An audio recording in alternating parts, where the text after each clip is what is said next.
What's up everyone and welcome to a new tutorial. This one's going to be very exciting, but it's also going to be probably my most complex tutorial, and that's why I'm breaking it up into two parts. This part of the video, I'm going to be breaking down After Effects and expressions, showing you how I create this lower third. And the second part, which will be linked probably below, you can watch how to transition that lower third within After Effects into Premiere Pro as its own like little plugin where you can modify everything about it. And I'm going to show you what the end result is going to look like right now. So in Premiere Pro, we can go to the Graphics tab and go to Browse, and you can find your lower third that you've created within After Effects. All you have to do is drag that into your timeline and check it out. Our lower third is already there. Now you can make this however you like, but this is just kind of like what I did. It swoops in and then it swoops away. The best thing about it is you can click on your lower third. You have all these parameters that you can adjust that we created within After Effects. So you can change the fill opacity, you can change the color, you can pretty much do anything your little heart desires. It will scale to your text. If you have longer text, this lower third will actually scale to your text so that you can manipulate it however you like. And you don't even have to open up After Effects. You can do everything within Premiere Pro.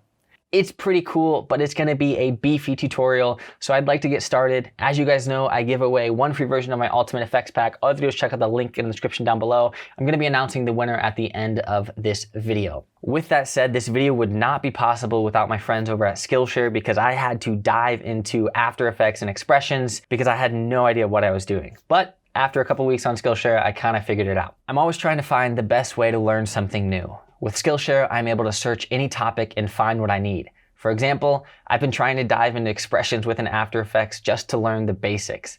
I'm able to quickly search anything within Skillshare and watch videos on any topic from creators just like me. Such as this introduction to expressions from Will Bartlett. Who knows? Maybe I'll even make some videos for Skillshare here in the future. Whether you'd like to fuel your curiosity, creativity, or even your career, Skillshare is the perfect place to keep learning something new. Knowledge is power, and at less than $10 a month, Skillshare is a no-brainer. Since Skillshare is sponsoring this video, they're gonna hook you guys up with 2 free months when you sign up using the link in the description down below. I'm pretty excited to jump on with this tutorial, so let's get started. So now that we're in After Effects, this is kind of going to be what we are creating. And if you don't want to learn how to make this, I will link the After Effects project file below so you can do this for yourself and not have to deal with all of these expressions that we have to write because it gets pretty complex. But I guarantee if you stick around to this tutorial, you're gonna understand how to create this and honestly become a better editor. For starters, let's go to File, click New Project. And then we're gonna click this New Composition button down here and name this whatever we want. I'm gonna name it YouTube Lower Third Template. And I'm gonna just do 1920 by 1080. You can also do 4K if you'd like. And I'm gonna make it 10 seconds long and background color somewhere gray. The first step is to creating our text. So right click down here, select New Text, and type whatever you want. And you can pick any font that you'd like, but I think this font looks good. And we're gonna go from here, go to Paragraph, make sure it is center text, and go to Align Vertically and Align Horizontally.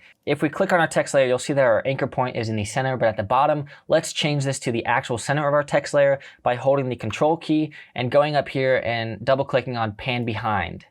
That pan behind tool will center our anchor point. And now we can start to create a rectangle that goes around our text layer. So let's zoom out a little bit and right click down here in the timeline and go to New and then create a shape layer. And what we're gonna do is go up here to the fill properties, click on fill and then make sure that there is no fill and click OK. And then go to stroke and make sure our stroke is 5. And let's change our color to something that we like. I'm gonna change my stroke to white. All you have to do is click and drag around your text. It doesn't have to be perfect because we're gonna use expressions to make sure this is always changing with our text. First things first, let's also hold Control and double click on the Pan Behind tool to center our anchor point with our shape layer. Now let's get a little organized. So let's click Enter on our shape layer and name this text box. And then let's go down to our text layer and name this text layer. It's important to stay organized because we're going to be dealing with a lot of layers. Now on our text box layer, let's go into rectangle 1 and then rectangle path. And you'll see that we have a size, position, and roundness. Roundness will determine how round your shape layer is. So you can add a little bit if you'd like. I think 25 looks good for my example. Now let's look at the size. We need to size this to our text layer. So what we're going to do instead of manually dragging it around is create an expression. So click on size and hold Alt or Option on a Mac and select the stopwatch next to size. That will open up the expression window where we can start to type things. So first things first, I'm going to denote what I want this expression to refer to, and that is going to be called a source layer. So I'm going to click S for source and click the equal sign, and then I'm going to click this expression pick whip tool and click and drag, and you can select anything within After Effects. I'm going to select the text layer since that is the source that I want to reference, and then click semicolon at the end of that phrase, and then click enter. And we're going to add another line of code. Now that we have S as our text layer, we can start to add to this expression. So I want to adjust the width of my rectangle so it scales to my text layer. So I'm going to type in W equals, and then what am I talking about? I want S as our source layer to be referenced, click a period, and I'm going to enter the code s.sourceRectAtTime. Now if you start typing source, it will pop up a couple completed examples. So we're going to click s.sourceRectAtTime and hit enter, and then go to the end of those parentheses, click a period, and then I want it to look at the width of that rectangle by typing width, and then click enter, and then also hit a semicolon. Now, if you don't want to enter any of these expressions, I will link them all in the description down below. So you can just copy and paste them for your ease of use. Now let's click enter, and let's do the same thing for our height of our rectangle. So we're going to type in H equals, what are we going to start referencing? So that's our source, which is our text layer up top. Click period, and then we're going to type that same code s.sourceRectAtTime, because that will tell us the height values of our rectangle at any given time. So I'm going to type in height after the period and click semicolon and then enter twice just because I like to. And now we have to create an array. An array is an X and Y value of this size right here so that it can read the size of our text layer. So we're going to have a left bracket, and then we're going to type in W for our X value since that will be our horizontal values.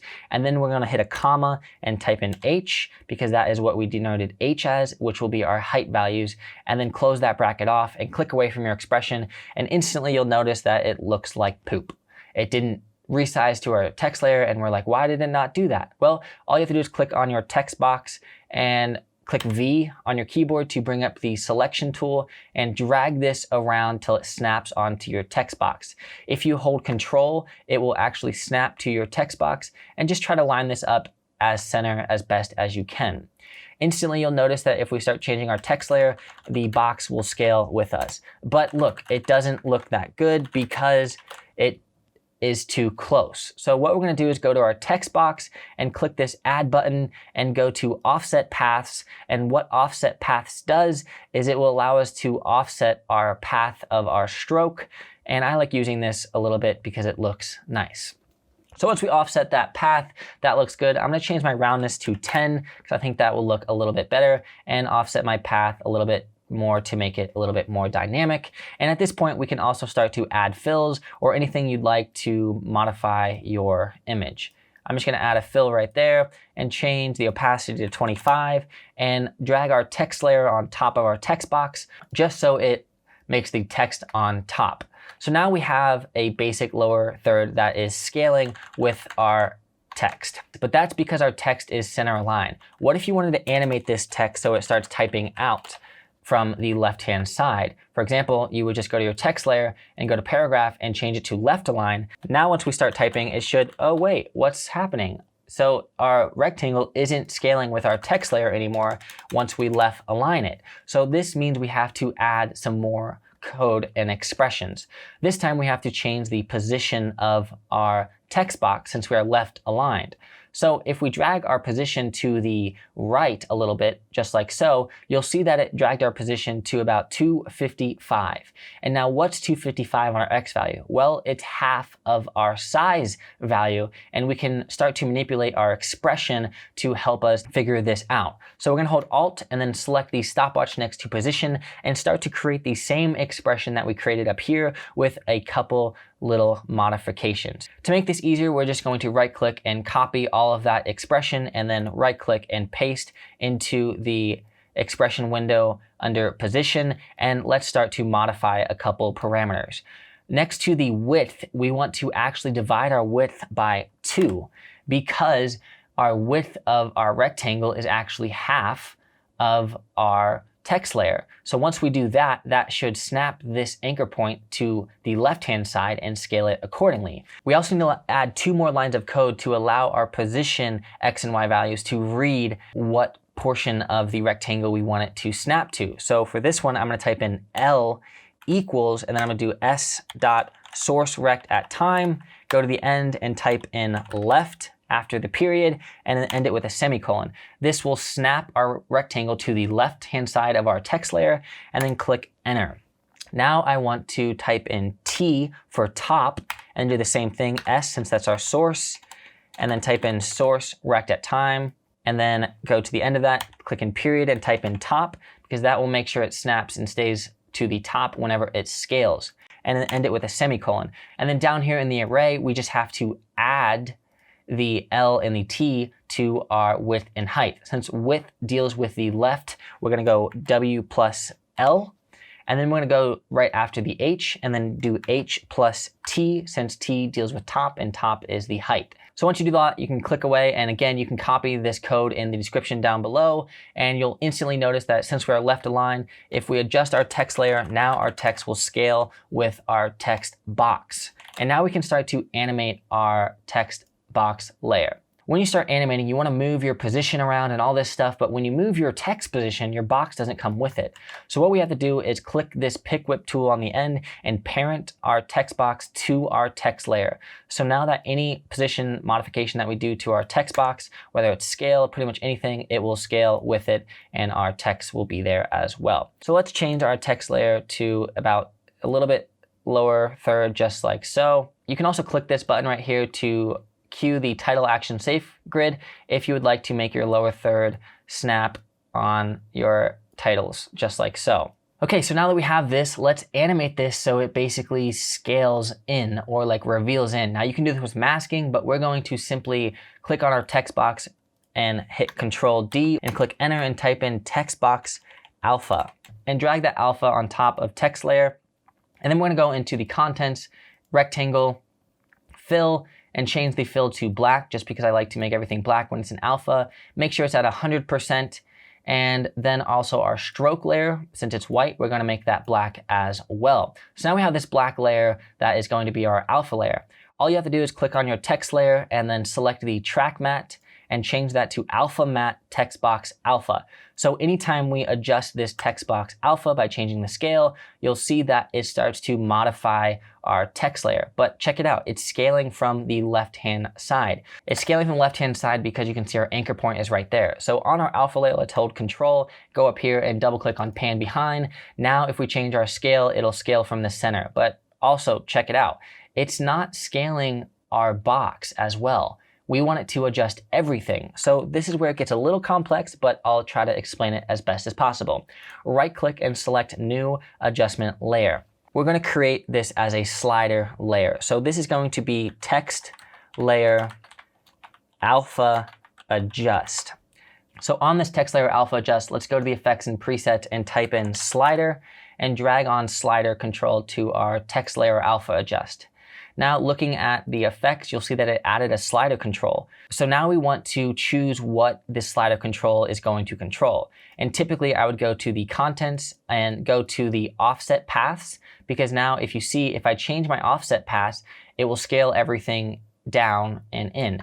So now I just want to drag this pick whip at the end of the offset paths and drag it to the slider control. And then I also want to do the same thing for my text box. Since that is only alpha of the text, I need the actual box offset paths as well. So I'm going to drag this pick width from the offset paths of my text box to my slider control on my alpha adjust. And I know that may be a little bit complex, but just know that we're using this slider to control our offset. And since we drag our offset to the left, it should remove everything since we denoted that as the alpha layer as well. So now we can animate this. So what I like to do when I animate is I go a couple frames in the right direction. That looks good. And then I'm going to adjust my slider till it looks good, something like that. Hit a keyframe, and then I'm gonna go to the beginning and then adjust my slider to the left until my image is no longer there, and you can play it back. So animated just like so, but let's make this pop in. So I'm gonna highlight both of these keyframes and select F9, and then go to the graph editor and click on my speed graph and just drag the left-hand side to the right, because that will speed this in and make it pop a little bit.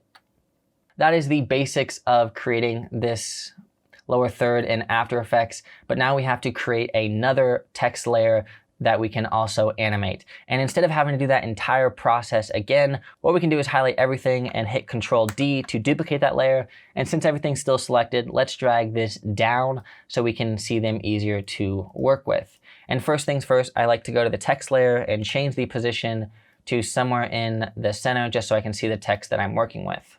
Now you'll notice that if I start to change this text layer, what's happening? Well, the rectangle isn't scaling with our text anymore. And that's because a few of our expressions are broken because they were linked to the previous example. So all we have to do is go into the text box, go under contents, go into rectangle, go into rectangle path, and then go under the size and position expressions and double click on those and change the text layer to text layer 2. Because that is the new text layer that we want to reference. And then do the same for the position, change that to text layer 2, and then also go to text box alpha 2, go to contents, rectangle, rectangle path, change the size and position expressions to the same thing. We want it to read text layer 2 instead. And also we would like to change our offset paths as well so that we can link them to the new alpha adjust, which is alpha adjust 2. And then go to the text box 2 offset path and change that expression to alpha adjust 2. This saves so much time since we don't have to redo everything. And just like that, we now have our new text layer, which we can start to manipulate. And if we start typing in it, it'll rescale as well. So for this one, I'm going to go to the text box and then go under the stroke. And I'm actually going to remove the stroke because I don't want the stroke. And I want the fill to actually be black. And then I also don't want the rectangle to have any roundness at all. Change that to 0. And then let's go back to the text layer and change the scale down a little bit, just like so. And we're going to drag the position to the left-hand side and drag it down under the text layer since everything's linked up. Drag this to the left, that looks good like so. And now let's keyframe that to come in. As you can see, it is already animated and it animates coming in. You can remove that animation if you like, but I think I'm gonna keep it there for the time being. So we're gonna have the name pop in, and then right here, I want to start to position this keyframe to pop in. So we're gonna add a keyframe, and then we're gonna just drag this X value to the left till it's off screen. I recommend dragging it a little bit further, just so if you have a lower third, it doesn't start with it on screen. And then we're gonna scrub through a little bit and then make this pop in just like so. I like that. And then again, highlight both of those keyframes and go to F9, and then go to the speed graph. I'm gonna drag the left hand to the right a little bit, and then I'm gonna drag this right one to the left a lot so that it speeds and slows in whenever I would like it to. So yeah, that text pops in and then the lower third pops in. Now you can rearrange this however you like. For example, you can just drag the speed around so it like pops in as that one's popping in. So I think that looks good, and it's pretty awesome because we did this all within After Effects. I'm gonna link this After Effects file in the description down below so you can check it out for yourself. But keep in mind that you can start to manipulate this however you'd like and create a custom lower third by adding any effect you would like within After Effects, like a glow effect, for example. Well, that was a lot, and I seriously hope that you learned something because it took me forever to understand expressions, and I'm still learning more every single day. But as always, I give away one free version of my Ultimate Effects Pack, so the winner of the Ultimate Effects Pack is Shabam. Congratulations, my dude. I will reach out to you and send that discount code your way. Again, if you want to enter for this tutorial giveaway, all you have to do is click the link in the description down below. Whew. As always, please click that like button because it seriously helps out the channel. And if you enjoyed it, let me know what you think down below. And subscribe if you're new because I'm going to be making some more stuff in the future. I'll see you guys next time.